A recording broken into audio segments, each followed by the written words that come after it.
I think work and life is just two difficult things a person can try to balance. I think it's one of those unicorn type things. It's hard to come by, you know?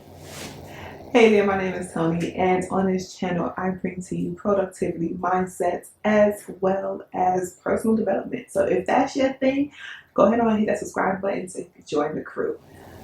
So many people is truly working towards and trying to find solutions as well as hacks to get work-life balance. But I really feel like it's up to the person, right? How hard do you really want some work-life balance? How much are you dedicating to each work as well as your life? I have like a really long list of things that you may want to consider when you're looking for work-life balance. Okay, some of them you may have heard before, some of you may not have heard before, but the list is pretty hefty. So let's just jump right into this list. So the first thing is try waking up a little earlier.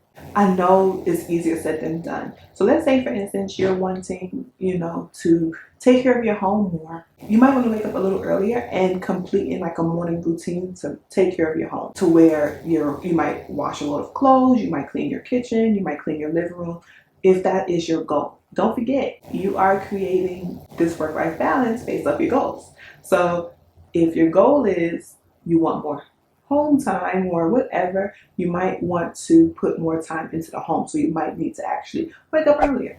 Second thing you might want to do, avoid perfection. I know, if it's your business you're trying to get up off the ground and you want everything to be perfect, first off, why would you even want everything to be perfect? You won't learn anything, you won't grow. So stay away from trying to make everything perfect. Even if it's your home, if you're putting a lot of time into your home and not as much time into your business, stop trying to make your home perfect. Hey, so before we move on, I want to ask you a quick question. How hard was it for you to maintain work-life balance during the pandemic? So if you were working from home and you had kids at home doing their virtual schooling, how hard was it for you to manage that work-life balance? Okay, so comment that down below. Let me know your experience with it during the pandemic. The next thing I want to talk about is enjoy your breaks. Not, oh, I'm taking a vacation, but then when you're on vacation, you're still worried about work or you're still responding to emails or whatever, especially if you're searching for work-life balance. So if you already have work-life balance and you're like, oh, I can handle it, or I'm cool with where I'm at, cool. But if you're on vacation, leave work at work. I'm just saying. And enjoy your vacation. That's the point. What's the point of going on vacation to do work? You might as well have stayed at home and continue doing some work. I'm just saying. So, okay, you have to remember the amount of energy you put into your work is the less amount of energy that you're going to put into your life. So you have to understand that. So enjoy your life. Enjoy the little things. Enjoy your vacation. All right. So if you currently, like me, have a full-time job as well as kids, and you're trying to, have a side hustle, you may not have time for yourself. And you may not have time to cut certain things off at a certain time because you're trying to pretty much do your side hustle when you can, right?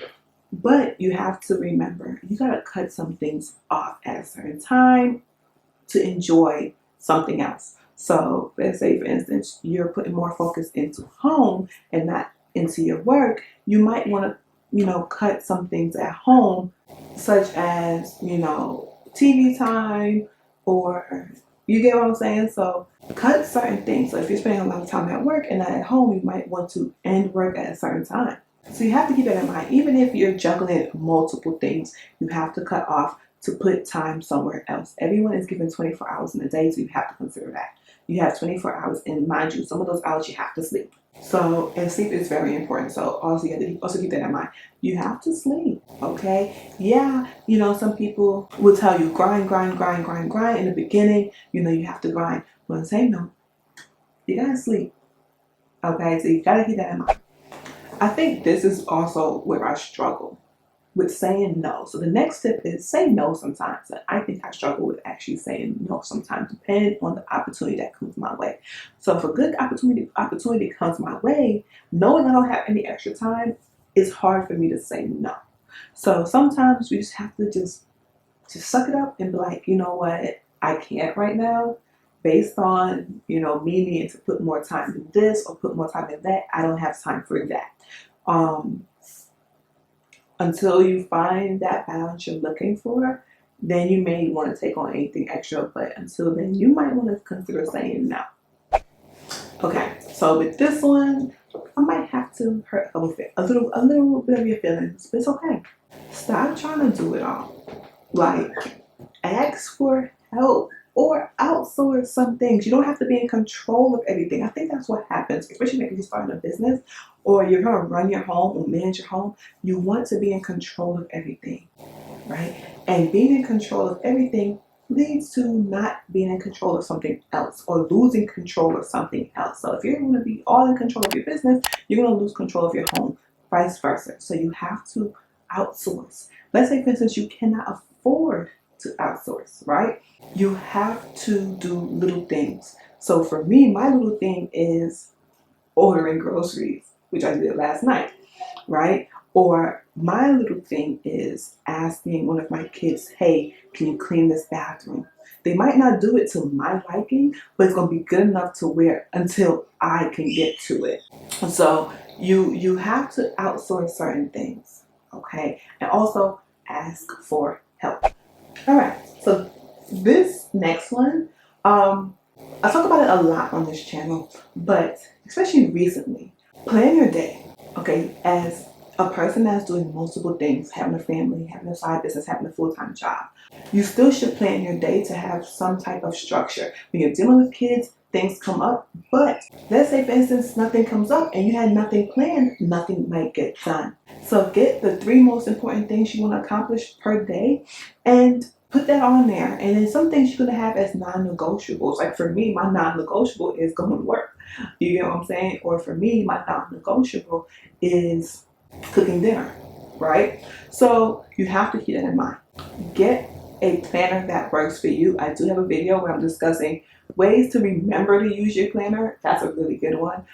Make sure you check it out. I'll have it up in the cards as well as down in the description box. Plan your day, but don't plan the day of. You might want to plan the night before so that when you wake up in time, you know what you need to do for the day. So, and also create systems as well as routines. I have a lot of videos on that. I will have them all linked down below for you. And I do have a productivity playlist. Make sure you check that out. That also will be linked down below.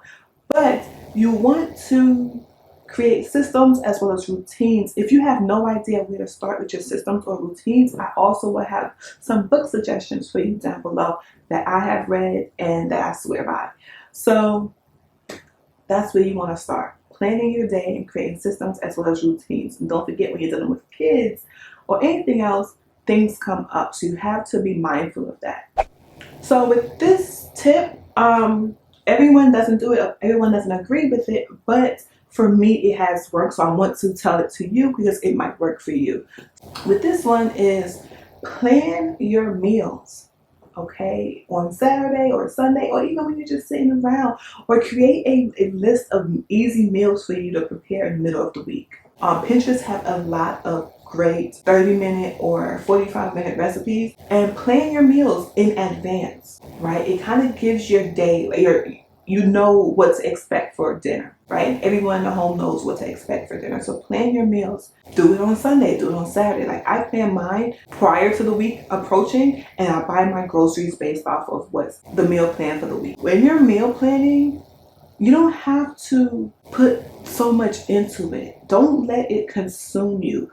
So if you know, hey, I have no idea what I want to cook this week, pull out some of your favorites, pull out some of those easy meals and put them on that, put it on your planner for that week, okay? So some people agree with this one, some people don't. I feel like it depends on the task. So with this one is focus on one thing at a time and don't try to multitask. So like I said, it depends on the task. So some things you can multitask, right? So let's say, for instance, you are listening to music as well as writing a blog post. You get what I'm saying? That's doing 2 things at one time. You don't want to put 2 big tasks together. You're trying to accomplish 2 big tasks together. You want to put a task where you don't have to think about with another task. So like I said, listening to music and doing something else. So for me, one thing I like to do when I'm washing dishes is listen to a podcast. You get what I'm saying? Like I don't have to put much brain energy into me listening to a podcast and washing dishes.